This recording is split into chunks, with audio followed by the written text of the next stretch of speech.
మీ యొక్క డిమాండ్స్ కానీ మీరు ఇక్కడ దాకా రావాల్సిన కారణాలు అది చెప్తాను. అన్న నమస్తే అన్న, నా పేరు కొమ్ముశేఖర్ అన్న. నేను తెలంగాణ రాష్ట్ర రెవెన్యూ లైసెన్స్ సర్వేర్ రాష్ట్ర ప్రధాన కార్యదర్శిని. అయితే మీకు ఆల్రెడీ ఇంతకుముందు కూడా మేము ధర్నా చౌకాడ చేసినటువంటి కార్యక్రమాలు కూడా మీరు కవర్ చేసారు. మీకు ఆల్రెడీ పూర్తి సమాచారం మీ దగ్గర ఉందన్న.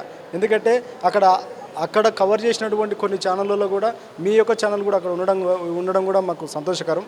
అయితే మేము గత కొన్ని రోజుల నుంచి వివిధ కార్యక్రమాలు చేస్తున్నప్పటికీ కూడా మేము శాంతియుతంగా చేస్తున్నప్పటికీ కూడా ఏ ఒక్కరు కూడా గవర్నమెంట్ మమ్మల్ని పట్టించుకోవట్లేదు.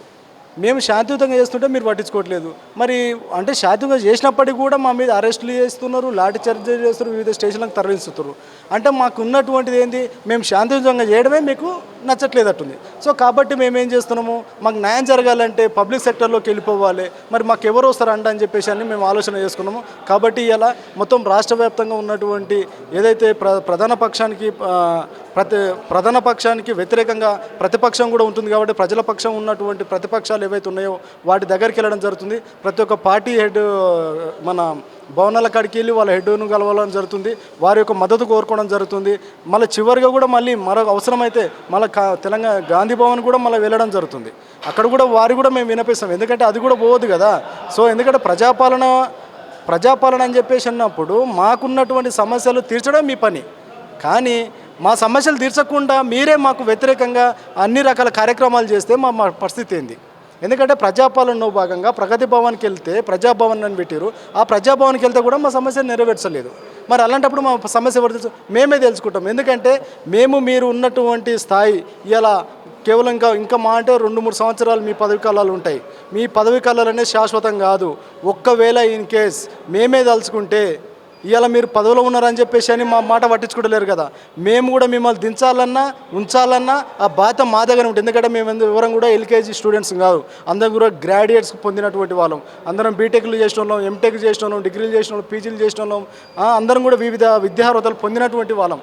కాబట్టి గుర్తుపెట్టుకోండి, ఇప్పటికైనా మీరు జ్ఞానోదయం అయ్యి ఖచ్చితంగా మాకు ఆ రోజు ఏదైతే గౌరవ ముఖ్యమంత్రి గారు మీరు ఏదైతే మాకు నియామక పత్రాలు అని చెప్పేసి అని వచ్చి మాకు అక్కడ శిల్పకళా వేదికలో ఇచ్చిరో అదే మాట నిలబెట్టుకోండి. 70,000 ఉద్యోగాలలో కూడా మేము కూడా ఉన్నామని చెప్పేసి అన్నారు. ఆ 70,000 ఉద్యోగాలలో మాకు ఇప్పుడు ఇంతవరకు మేము గౌరవవేతనం అడిగినాం, ఇప్పుడు గౌరవవేతనం కాదు, ఆ 70,000 ఉద్యోగాలు మీరు చెప్పిన దానిలో భాగంగానే మాకు ఖచ్చితంగా పే స్కేల్తో కూడినటువంటి ఉద్యోగ భద్రత కల్పించాలని చెప్పేసి కూడా మేము డిమాండ్ చేస్తున్నాము. అయితే మీరు ఊర్లోకి వెళ్తారు కదా సర్వే కోసం, అప్పుడు రైతులు ఎలా మీతో స్పందిస్తున్నారు? రైతులలో నేను ఒక మాట మీ నుంచి నేను సమాజానికి తెలియజేయదలుచుకున్నాను. మనము ఏసీలో కూర్చొని ఇచ్చినంత ఈజీగా ఫీల్డ్ వర్క్లో జరగదన్న.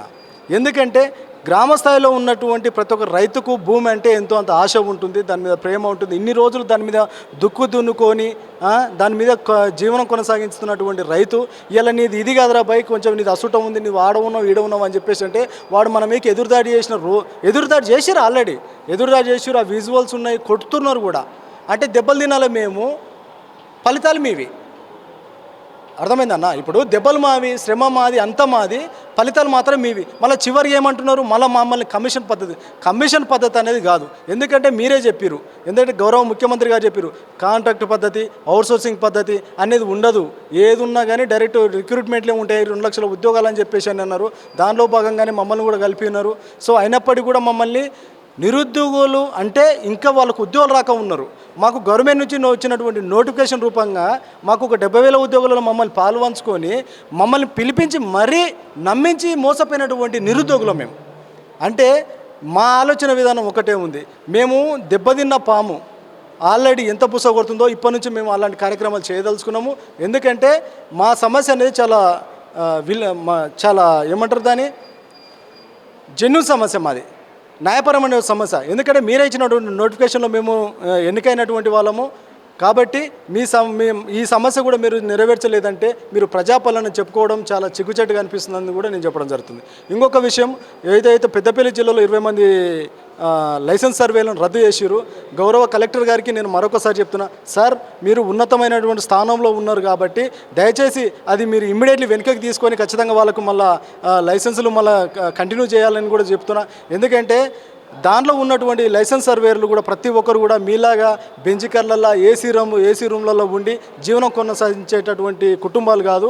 వీళ్ళందరూ ఎవరు అంటే చాలా పేద కుటుంబం నుంచి వచ్చినటువంటి వాళ్ళు ఇల్లు లేని అంటే కనీసం కూడా ఈ ఇల్లు లేనటువంటి గుడిసెలల్లా మిద్దెలల్లా మట్టి మిద్దెలల్లా సాధారణ ఇళ్లలో ఉన్నటువంటి వారు వాళ్ళ యొక్క లైసెన్సులు 20 మంది లైసెన్స్ సర్వేలు కాదు, వాళ్ళు 20 మంది కుటుంబాలు 20 మంది కుటుంబాల లైసెన్సులు రద్దు చేస్తే మీరు ఏం సాధించినట్టు అని చెప్పేసి నేను అడగడం జరుగుతున్నాను. ఒకవేళ మీకు ఇలాంటి కఠినమైన నిర్ణయాలు తీసుకోవాలనుకుంటే గవర్నమెంట్ ఉద్యోగస్తులు ఎవరైనా అనివార్య కారణాల వల్ల కొన్ని చిన్న పొరపాట్లు చేసి ఏమైనా తప్పుదో వాళ్ళు కూడా వాళ్ళు శిక్ష అనుభవిస్తే వాళ్ళను ఉద్యోగం నుంచి సస్పెండ్ చేసి మళ్ళీ వాళ్ళని పునరుద్ధరించకుండా వాళ్ళని కంప్లీట్గా రద్దు చేయండి. వాళ్ళ ఉద్యోగాలను నిరుద్యోగులకు తెప్పియండి. అప్పుడు కదా మీరు ఒక మార్పు తీసుకొచ్చినట్టు ఉంటుంది. అలాంటి ఈ పేదవాళ్ళ మీద మీరు పెత్తనం చేస్తే ఏమొస్తుంది సార్ మీకు?